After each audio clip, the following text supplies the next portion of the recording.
Good afternoon, everyone. Good afternoon. This is day 23 of the Trump Republican shutdown, and House Republicans remain on vacation. They've canceled votes for 4 consecutive weeks and are on the verge of canceling votes next week because Republicans have zero interest in reopening the government. They have zero interest in finding a bipartisan path forward to enact a spending agreement that actually meets the needs of the American people.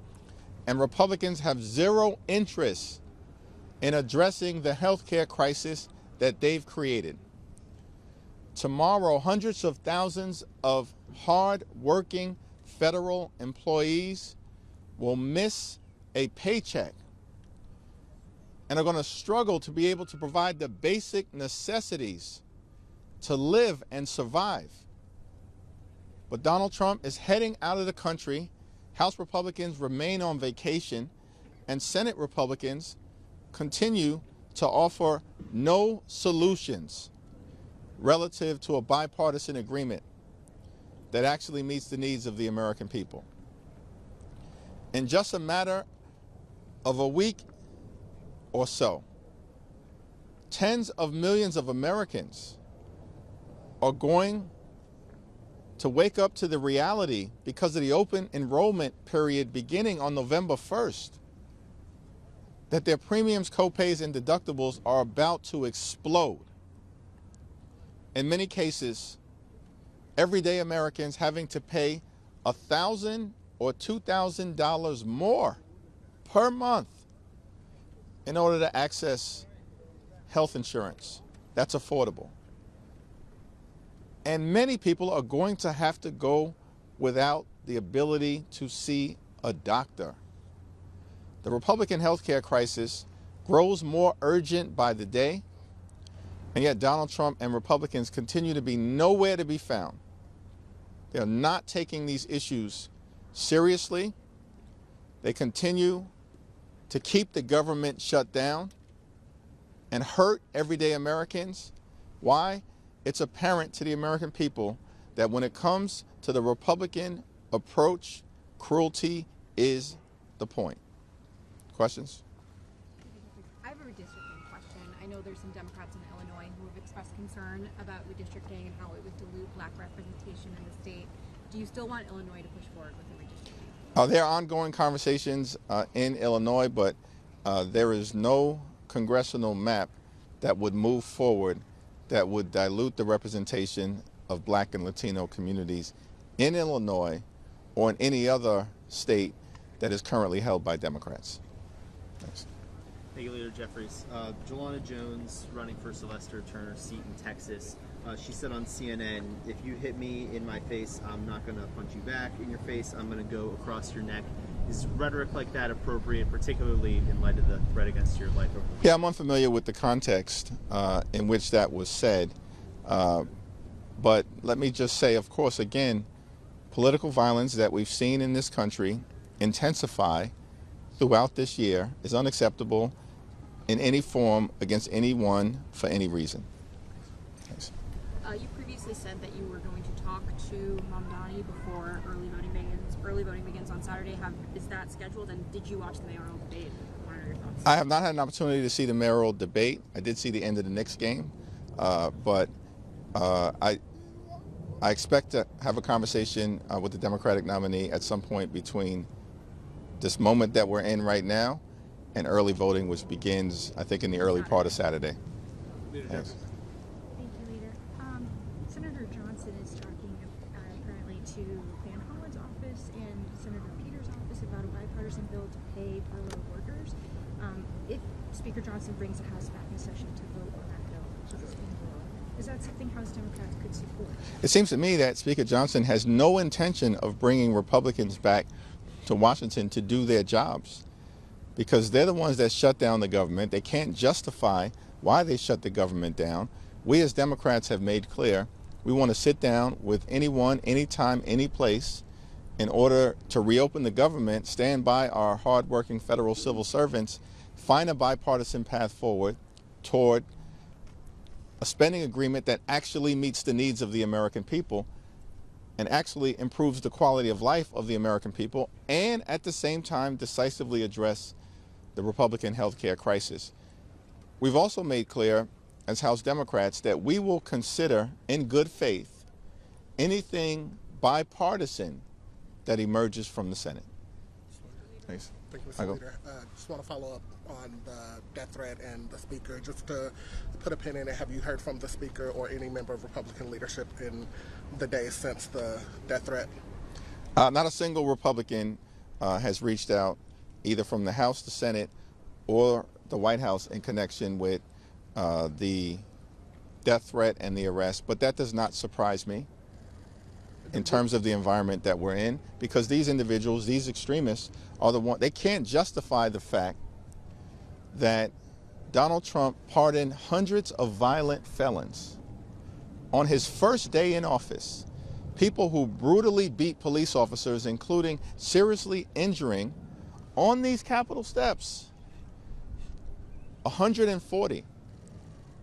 And then on Donald Trump's first day in office, he pardons these violent felons and then unleashes them on American communities all across the country. And many of them have reoffended. And the Republicans, of course, as they always do, have supported that extreme action. And they just can't simply justify the fact that they've put the safety and well-being of the American people in jeopardy by their reckless actions. Would you say that not hearing from the Speaker, does that indicate like a waning in the relationship that you have? You say it's a forward-looking relationship that does that change the way that you hold the relationship, view the Speaker, that you haven't heard from him? The most important issues for us here in the Congress is to address the quality of life issues for the American people. We need to drive down the high cost of living, and we remain committed to finding a bipartisan path toward doing that in the context of this spending agreement. And of course, we have to decisively address the Republican health care crisis. For us, this moment is all about the American people. Like, understand the reality of what the American people are confronting right now. Costs are way too high. And we know that Donald Trump and Republicans, they promised to lower costs on day one. That's what they said all of last year, lied to the American people, because costs haven't gone down. Costs have gone up. Inflation up. And we're going to see that again tomorrow when the numbers come out. Electricity bills through the roof. Housing costs out of control. Grocery costs way up. Trump tariffs causing thousands of dollars in additional expense on everyday Americans. And now the extremists, the Republicans in the Congress, in the House, in the Senate, in the White House, could care less about the fact that tens of millions of Americans are about to experience dramatically increased premiums, copays, and deductibles. That's out of control, and they could care less. What are they doing? Destroying the White House so that Donald Trump can build a ballroom where he's celebrated like a wannabe king. Donald Trump's trying to steal $230 million from the taxpayers by shaking down the Department of Injustice. And these extremists, they somehow have managed to find $40 billion to bail out Argentina, and they can't find a dime to extend the Affordable Care Act tax credits for working class Americans, everyday Americans, and middle class Americans. The whole thing is a disgrace, and the American people see it. Thank you. On redistricting, we're hearing that you're getting involved in Ohio's redistricting process. Can you expand a little bit about what you're doing, who you're reaching out to? We are going to support efforts to make sure that there are fair maps all across the country in the face of what Republicans are endeavoring to do, which is to rig the midterm elections by gerrymandering congressional maps, because Republicans know that if the election were held today, they would lose, and lose decisively. Republicans have done nothing to make life better for the American people. The only thing that they've done this year is to enact their one big ugly bill, largest cut to Medicaid in American history.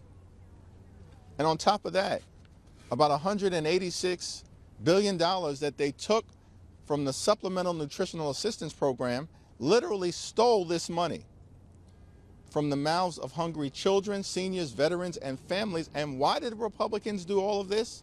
So they could reward their billionaire donors with massive tax breaks that they then made permanent. So the Republican agenda has been to hurt everyday Americans in order to reward their billionaire donors. They have nothing to show for the fact that Republicans have complete control of the House, the Senate, and the presidency, which is why Donald Trump and Republicans, running scared, are trying to rig the congressional map and steal the midterm elections from the American people. We will not let it happen.